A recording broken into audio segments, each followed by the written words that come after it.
د خوږو اغېز یعنې د فشار په ناروغانو باندې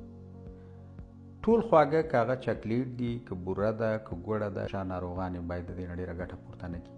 ځکه کله چې موږ او تاسې خواږه خورو انسان وزن زیاتېږي او پایله یې دا شي چې بالاخره فشار یې ورسره هم لوړېږي ټول هغه یعنې څښاک چې کوم دی لکه کولا فانتا او خواږه شربتونه د علاوه له دې نه چې یعنې د فشار یا نورو ناروغیو دپاره ګټور نه دي